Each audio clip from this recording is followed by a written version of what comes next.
Where do I start? Where do I start? Um, okay. So, as far as the credibility of the arrest of George Zimmerman, out the window. I mean, the evidence is like just ridiculous. When they're like, no witnesses and all this kind of shit, there's several witnesses. Shit, everyone that heard the boy screaming on the police tape is now a witness. The police person who was on the phone taking the phone call who heard him scream before the shot was a witness. I mean, shoot. A witness isn't just a person who saw something. That's an eyewitness. When you heard something, you're a witness to hearing it. They ask you in court, what did you hear? As a witness, you can say, I heard someone do this. I heard someone scream. I heard him say this. I heard him say help. That's a witness. So, I mean, just to take, to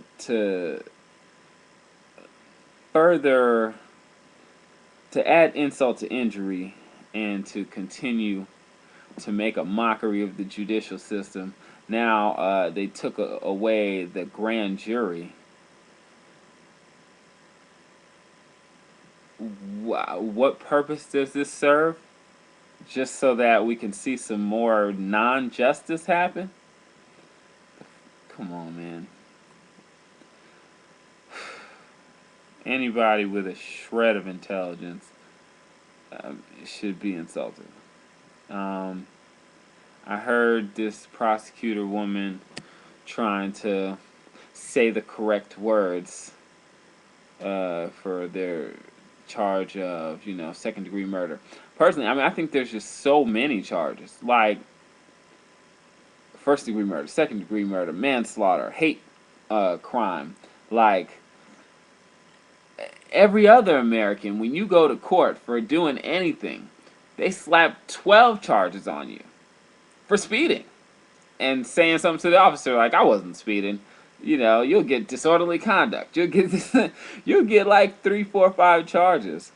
So why is it that they're trying to do their best to help this man out? I'm so insulted. I mean, first, as soon as I heard this case, I said to myself, that man's father's got to be like connected. He's got to be a friend of the governor, or judge, or something. Lo and behold, good old Bob Zimmerman was a judge. And his mother was like a court clerk. So, at age 28, he remains with a squeaky clean record. Apparently didn't graduate from college. So all these nonsense that he's saying, he says on his website, yes, he has a website. A website. To support George Zimmerman. And now, I know, soliciting for money off of killing someone might sound a little awkward, but you're in America where if you're one of the good old boys, you're a good old racist, you got some supporters who support you and they want to help you out and help out their brethren. And it is what it is. But for those people who say, oh, are you on like Team Trayvon, like you're supporting, like, no, there's no way to support Trayvon. He's dead. Our support can't do anything for him. Nothing. Am I a supporter of justice? Yeah. Am I supportive of the justice system being fair and equal to everyone? Hell yeah. But, there's no Team Trayvon. So, for all you reverse racism people out there, get a real concept. Get a brain. No. It's simple. Really. The man was out hunting to kill somebody. He'd wanted to use the police phone call, and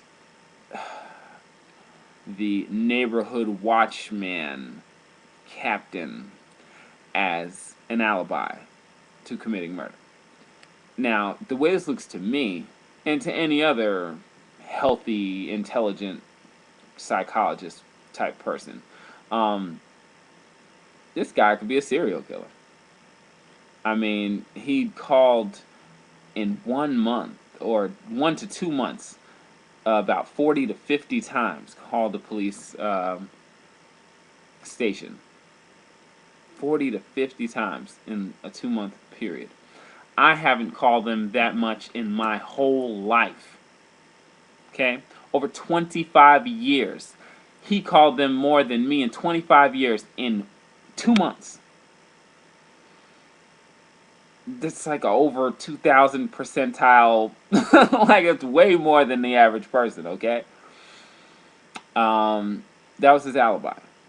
And anybody with a brain can see that. His phone call, he sounded like he was trying to put together an alibi on the phone call. The things he's saying. Oh, he's looking drunk, he's looking this, he's looking that. I mean, I don't know, these are obvious things. Really, if you just listen to the police tapes, and unaltered police tapes, I heard the police tapes like the day after they were released, so I got to hear the real thing. They didn't bleep out when he was like, effing coons. They didn't bleep that out. I heard it. There's some people are saying it was a racial slur. Yeah, it was a racial slur. I mean, I'm tired of it, really. Anybody, I don't care if you're from the South, the North, if you're from America, and you're over 20-something years old, I'll say 30. You've heard the word coon, and you know that it's a racial slur. Just like wetback, just like kike, nigger, or any other racial slur. You know what the F that means. Why he was cursing and following this boy, and then he said the boy ran. Then said, they always get away. Now, was he getting away with a television in his hand? No. Bag of Skittles that he purchased, and iced tea that he purchased. So what was getting away? A victim was getting away. They always get away. That's what he said. Effing coons. Then they asked, are you following him? Sounded like he was chasing him. Hopped out of his truck. After following him in his truck, the boy ran. Then the boy screamed for help. Then the boy was shot.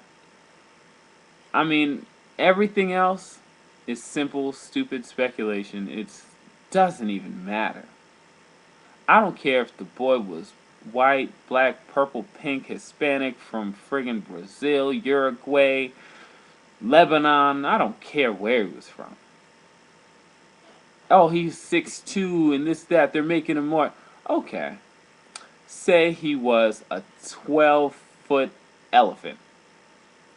If you follow him with a firearm and the elephant steps on your foot and crushes every bone in it, self-defense, and you kill it, you're still in the wrong. I don't care how big the elephant is. What are you doing following it? If the elephant was on its way home and you followed it and you killed it, I don't care what happens in between.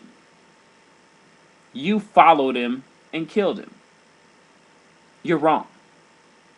Had you stayed your ass in your car like you were instructed to do,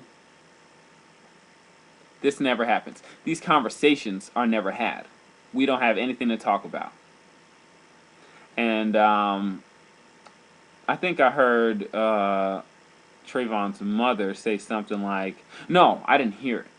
I read somewhere that she said it could have been an accidental shooting or something.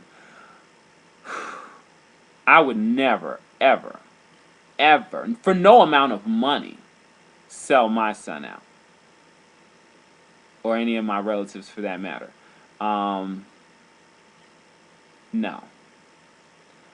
I couldn't listen with good conscience in anything in my mind, listen to my child suffer screaming for their life, for help, screaming, fighting for their life, and not succeed due to this person being on top of them, killing them, shooting them, and then slumping them over onto their stomach. Like, who knows? Like, he could have like shot him and strangled him after to keep him quiet. Like, it's just so gruesome to even think about the details. But I just couldn't do it. I couldn't turn around and say, yeah, he was screaming for his life and screaming for help, and he got shot by accident. It could have been an accident. No. That's a really huge insult. I couldn't do it. And I know Trayvon's not coming back. I get it. I get it. And, you know, maybe some people could offer me $5-10 million to, you know, just let it get swept under the rug and whatever. Nah, man. Nah. No amount of money could buy me off. You do some shit like that, they need to take him off the streets. His parents have protected him from previous charges, assault on a police officer and shit like that, and it gets swept under the rug. And then they're trying to say like, oh man, Zimmerman loved black people. Fuck. Why was he following him? Calling him a fucking coon. Get real. Get real. I'm beyond insulted. Seriously. Okay, I've had best friends that were white. I've had all kind of... Race has never been an issue in my life. For me. Not towards me, but from me. I've never discriminated on people. But I know when a person doesn't like me as far as race is concerned. And it's just... Come on, America. The world can see it. Why do we even entertain such dumb things like the Sean Hannity? And then this guy talking about hoodies, Geraldo. God. His son and whomever else is related to him has to be ashamed. Saying, oh, if he wasn't wearing a hoodie, he wouldn't have been killed. So when it's raining outside, I should wear a t-shirt and some shorts, and then I'll look less suspicious. Come on, man. Look, there's so much that could be said about this case, but I'll tell you like this. I don't care if it was the most accidental killing in the history of humankind. You followed somebody with a gun. They screamed for help. You killed them. You knew they were a child because he said it on the phone.